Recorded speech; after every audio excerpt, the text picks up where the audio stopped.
Sherman Stank? Welcome to episode 4 of Nauvoo 22. We're here to talk about something really exciting. We're going to be talking about our service project and prevailing over our president. Hey, Doodle, are you with me here? Oh, heck yeah. You didn't seem focused at all.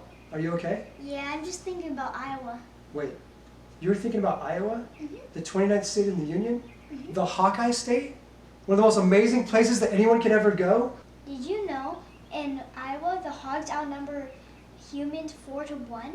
That's a lot of pigs. Did you know that the butterfly stroke was also invented in Iowa? The butterfly stroke that you do in the pool? That's Yeah. amazing. Did you know that Iowa is the birthplace of sliced bread? Did you also know that there's a town in Iowa called Lamar's that claims to be the national capital of ice cream? Well, did you know that there are giant sloths in Iowa? Like 10,000 years ago? Yeah. Giant sloths. And did you know that that is where we're going across the Mississippi River to serve the city of Montrose, Iowa in our service project? So let's talk about it. If you remember, our theme for Nauvoo is Live Your Legacy. And it's got 3 parts: preserve your past, prevail over your present, and forge your future. Today's episode is going to talk a little bit about prevailing over your present. Remember, President Nelson said, "Are you willing to let God prevail in your life? Are you willing to let God be the most important influence in your life?" Now, the saints in Nauvoo were really good at letting God prevail. They had such faith, they had such determination, they had such patience to turn Nauvoo from a swamp into a beautiful city. Let's flash back to 1839. It was a hard time in the city of Commerce, Illinois, as the saints worked to turn it into beautiful Nauvoo. Many saints were sick and seriously ill from living in a swamp.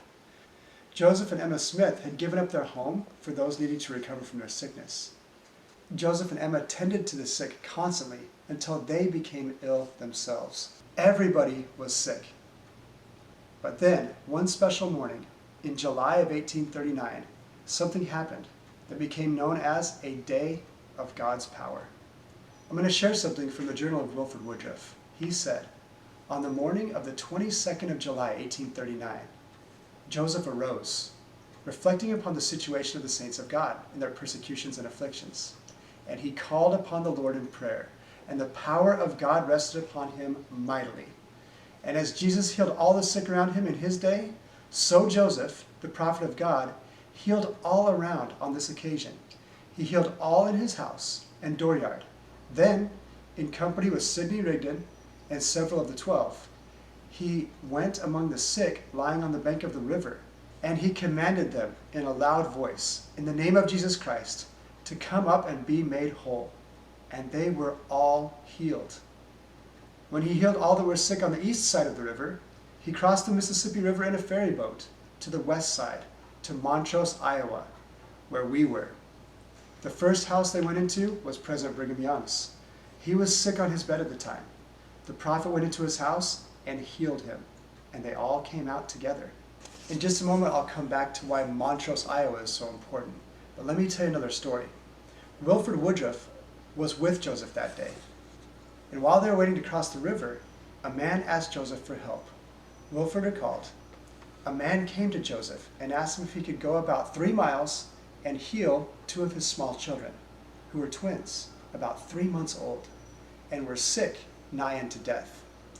He was a man of the world. He had never heard a sermon preached by a Latter-day Saint.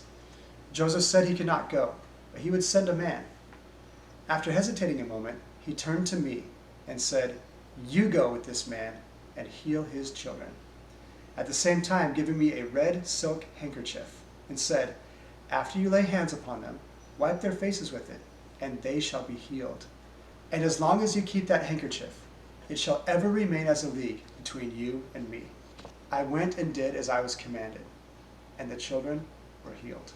Wilford Woodruff actually did keep that handkerchief for the rest of his life.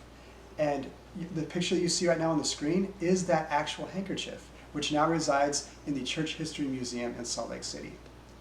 Now, all of that happened in Montrose, Iowa, and we're going to have the opportunity to cross the river just like the prophet Joseph did and serve the city of Montrose. We are planning a big service project to beautify the city of Montrose. Maybe we can experience that day, a day of God's power, of being his hands as we serve the great people in that city. So get ready, it's going to be amazing. Wow, I didn't know so many great things happened in Iowa. Yeah, and did you also know that the red delicious apple originated in Iowa? Really? Yeah. Well, did you know that Iowa is home to the National Hobo Convention? The National Hobo Convention? Yeah. Did you also know that Iowa has the third largest motorcycle ownership in the United States? Wow. That's crazy. Man, Iowa, it's like heaven. Can I ask you something?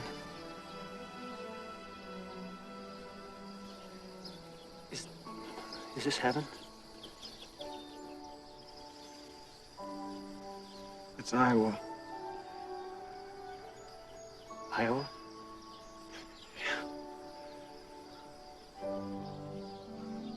Could have sworn it was heaven. Man, that sounds like a really good service project. Yeah, it's going to be incredible. And so is our entire trip to Nauvoo. We've had all of our activities. We have one more episode of Nauvoo 22 to go. We are almost there, and the excitement is real. So thanks for tuning in to Nauvoo 22. We'll see you next time, Sherman State.